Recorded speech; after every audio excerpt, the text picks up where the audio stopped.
Good afternoon. We're going to go through two more hands before taking an extended break. So today's hand is pocket tens, big blind. We have an early position raise it up to 4 big blinds, and then it's on to me, and I call. So this villain, we have about 100 hands. He's playing 24-10, so slightly on the passive side. He's playing 17% raise first in an early position, so it seems like he's only coming in for raises. And he's raised 3 out of 18 hands in this early position, so I think he's probably going to play a somewhat standard early position opening raise range. Something maybe like this. This is 15%. You've got your broadways, you've got not all broadways. I don't think you have offsuit like king 10, queen 10, jack 10. You've got pocket pairs. I'm not going to include 2s, 3s, and 4s. I'm not sure how realistic it is to include those small pocket pairs in a lot of these early position players' ranges, especially when they raise. So I think this could be their range, and then it's on us. So we've got pocket tens and my 3-bet range versus a typical early position player, something like this. This will give us a chance to have a pretty good range, pretty strong range equity, especially if they call. If they recognize that we know that they should be tighter when they call, they should have a much tighter range than us. But we do also have a 3-better calling range, which looks something like this. Now, this villain has folded to a 3-bet 100% of the time, but it's only happened twice. So 2 out of 2 times that someone has 3-bet him, he's folded. It may happen again. I think tens we could possibly fold, but for a relative unknown, I think it's probably okay just to go ahead and fold. I'm sorry, not fold, call, and play it, because I think, you know, with him in position, he's probably going to c-bet a lot of flops. We're going to probably be ahead on a lot of flops, but I don't want to raise and then have him call being in position. He is a big stack. Started with almost 200 big blinds, and overall he looks to be a winning player just over these 100 hands. So I did call. Flop comes 9-3-2, so this is a dry board. I think villain's going to probably lead out on this board a lot. Not lead out, c-bet. And, you know, we can call. I don't think this is a board to check raise. I mean, we obviously could, but, you know, when you think about what kind of bluffs would we have in our range, really it would just be straights. It would be maybe like ace-4, ace-5, 4-5. But you have to ask, do I have 4-5 in our range? And, you know, over these 52 hands, I'm playing pretty tight. And I think, you know, based on my stats, I don't think you can realistically put 5-4 in my range. So that kind of leaves ace-4 and ace-5, and then you have to ask yourself, are those hands that I would have 3-bet with? And I know I would 3-bet, or I can 3-bet with ace-5 and also ace-4 if I think villain's gonna fold. Now, when I played this hand, and I don't know when I played it, but it was sometime this year, I probably wasn't raising ace-4 and ace-5, but I think now I probably would. So some of the more recent players might recognize that I could have a gut shot here and call, because, again, gut shot's going to be hard to hit. Probably not likely to have just pure bluff with the check raise, but I mean, I guess you never know what villain's going to think of my play. So I don't think I'm going to have a whole lot of check raises, because I don't have a whole lot of bluffs to balance out the trip 2s, trip 3s, and probably trip 9s. So I think a lot of our hands are going to be check call. We're going to probably not necessarily fear a 10 jack queen king. I think ace we have to be concerned with. But I kind of think an ace could be a good bluff card, because a lot of players at this limit will call with an ace. They'll call pre-flop with an ace, and then they'll call the flop with an ace, hoping to maybe hit the ace, or, you know, if I have backdoor flush draw, so hearts, clubs, or spades, you know, any ace-x suited hand possibility that I can pick up that backdoor flush draw. So an ace could potentially help me.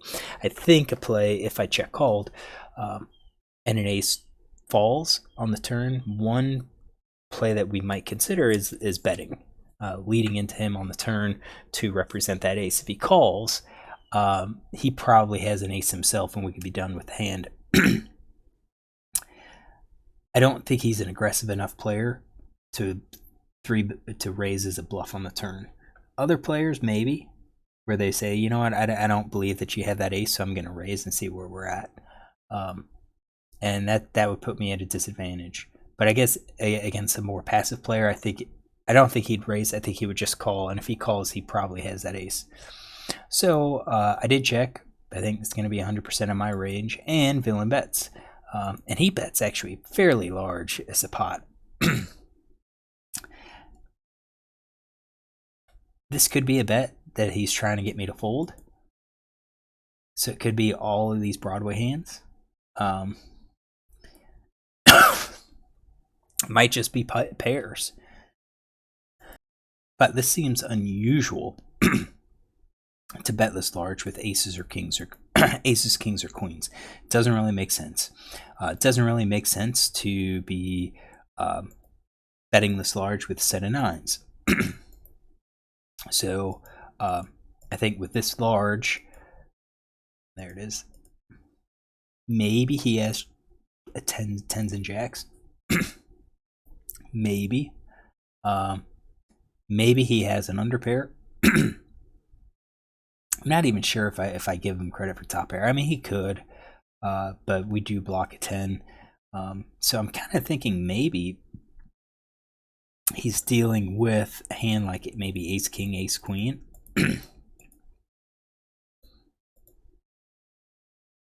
Heck, let's just give him all of these no-made hands. Minus the 7, 6, and 8, 7. Let's not include those. So 85% he bets. Our hand is good. I think we're going to be calling with all of our pairs, probably even the middle and the bottom pair. I think it'd be speculative.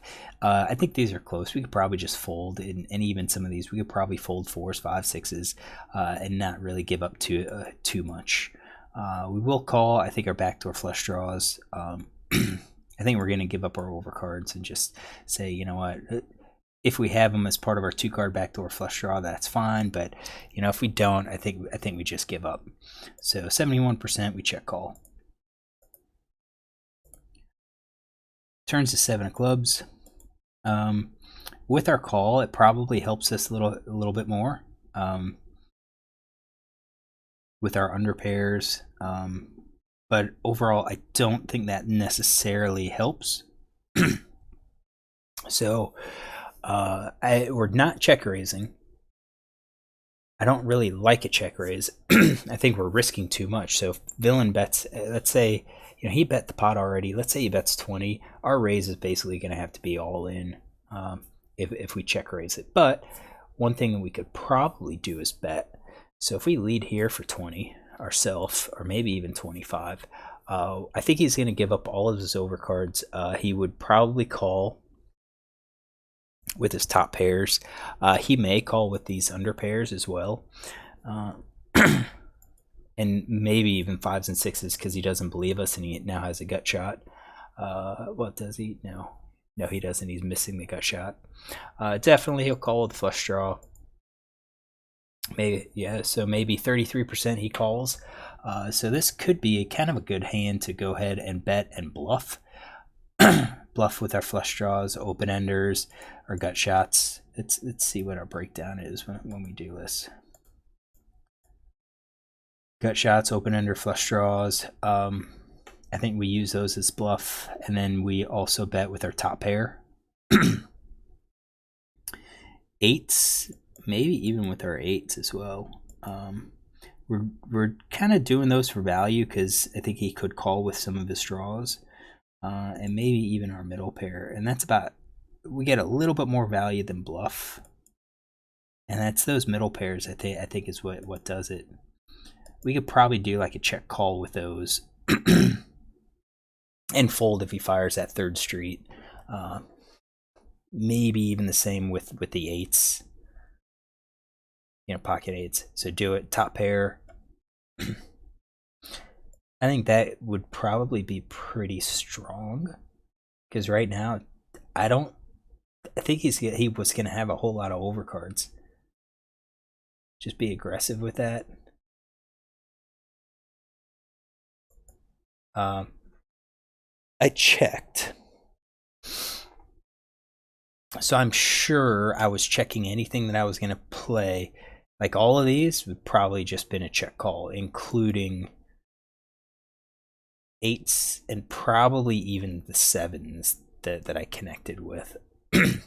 And probably even 4, 5s, and 6s. Because if I didn't believe he had a 9, I'm probably not going to believe he has a 7. So 4, 5s, and 6s as well. So what is Villain going to be doing this with? So we checked. Villain bets 15. So more than half pot here. He sized down, so it's possible now that he has, I guess, a straight. Or no, a set. Maybe the overpair bets. Sizes down again. Bet large, now he sizes down because he thinks I've got the 9. Although that overpair, I just kind of feel like that would have all been part of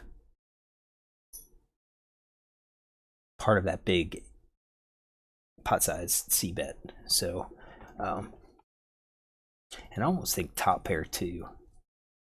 So maybe just this 8s. Could have the sets, and then we'll do flush draw on the gut shots. I think that's it. I think he's going to be overly weak.